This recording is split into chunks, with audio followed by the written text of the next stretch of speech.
ജീവിതം നമ്മുടെ മുന്നിൽ വെക്കുന്നത് രണ്ട് വഴികളാണ്. ഒന്നുകിൽ തളർന്നു പോവുക, അല്ലെങ്കിൽ ആർക്കും തകർക്കാനാവാത്തവരായി മാറുക. വഴി തെറ്റിയെന്നോ ആകെ തളർന്നെന്നോ തോറ്റുപോയെന്നോ ഒക്കെ തോന്നുന്നുണ്ടോ? എങ്കിൽ കേട്ടോളൂ, ഇതാണ് നിങ്ങളുടെ ടേണിംഗ് പോയിന്റ്. വിജയികൾ എപ്പോഴും അവരവരിൽ തന്നെയാണ് ശ്രദ്ധ കേന്ദ്രീകരിക്കുന്നത്. അതെങ്ങനെയാണെന്ന് നോക്കാം. ശരി, നമുക്ക് തുടങ്ങിയാലോ?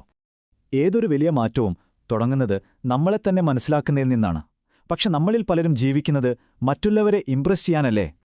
ജയിക്കണമെന്നുണ്ടെങ്കിൽ നമ്മുടെ ഭയങ്ങളെയും കുറവുകളെയും നേരിട്ടേ പറ്റൂ. ഇത് കുറച്ച് വേദനയുണ്ടാക്കും, പക്ഷേ ആ വേദനയാണ് നമ്മുടെ ശക്തി. അപ്പോ നിങ്ങളുടെ ഉള്ളിൽ ഈ 2 പേരുണ്ട്. ഇതിൽ ആരെയാണ് നിങ്ങൾ തെരഞ്ഞെടുക്കുന്നത്? അതിലാണ് നിങ്ങളുടെ വിജയം.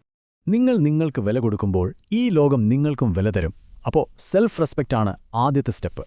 നിങ്ങളുടെ ഏറ്റവും വലിയ ശത്രു ഒരു ആളോ സാഹചര്യമോ ഒന്നുമല്ല. അത് നിങ്ങളുടെ ഫോക്കസ് നഷ്ടപ്പെടുന്നതാണ്. നിങ്ങളുടെ വളർച്ചയെ പിന്നോട്ട് വലിക്കുന്ന 3 കാര്യങ്ങളുണ്ട്. ഇവയെ തിരിച്ചറിഞ്ഞ് ഒഴിവാക്കണം. ഡിസ്ട്രാക്ഷൻസ് ശരിക്കും നമ്മുടെ സമയം മോഷ്ടിക്കുന്ന കള്ളന്മാരെ പോലെയാണ്.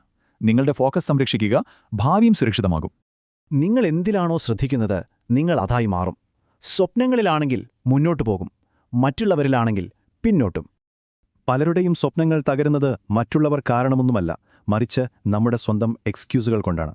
സമയമില്ല, പണമില്ല, സാഹചര്യം ശരിയല്ല.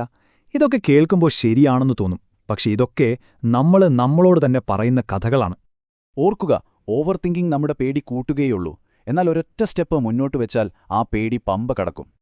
വിജയികൾ പെർഫെക്റ്റ് നിമിഷത്തിനു വേണ്ടി കാത്തിരിക്കാറില്ല. അവർ എവിടെയാണോ എന്താണോ കയ്യിലുള്ളത് അതുവെച്ചങ്ങ് തുടങ്ങും. ശരി, ഇനി നമുക്ക് ഒരു വിന്നറുടെ മൈൻഡ് സെറ്റ് എങ്ങനെ ബിൽഡ് ചെയ്യാമെന്ന് നോക്കാം. ഏതു വെല്ലുവിളിയെയും നേരിടാൻ. പരാജയമല്ല നമ്മുടെ ശത്രു, അതിനെക്കുറിച്ചുള്ള പേടിയാണ്. കാരണം ഓരോ തോൽവിയും ജയിക്കാനുള്ള ഓരോ പാഠമാണ്. ഒരു പുഴ പാറയെ മുറിക്കുന്നത് അതിന്റെ ശക്തി കൊണ്ടല്ല, സ്ഥിരോത്സാഹം കൊണ്ടാണ്.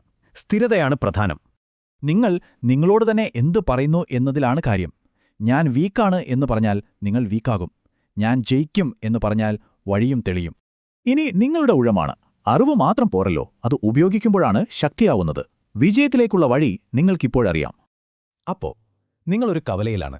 എങ്ങോട്ട് പോണം? പഴയ വഴിയിലേക്ക് തന്നെ തിരിച്ചു പോണോ, അതോ വളർച്ചയുടെ പുതിയ പാത തിരഞ്ഞെടുക്കണോ? വിജയത്തിലേക്കുള്ള യാത്ര തുടങ്ങുന്നത് ഇപ്പോഴാണ്. ആ ആദ്യത്തെ സ്റ്റെപ്പ്, അത് എത്ര ചെറുതാണെങ്കിലും ഇപ്പോൾ തന്നെ വെക്കുക.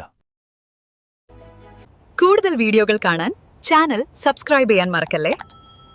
ആ ബെൽ ഐക്കൺ കൂടി ഒന്ന് പ്രസ് ചെയ്യണേ.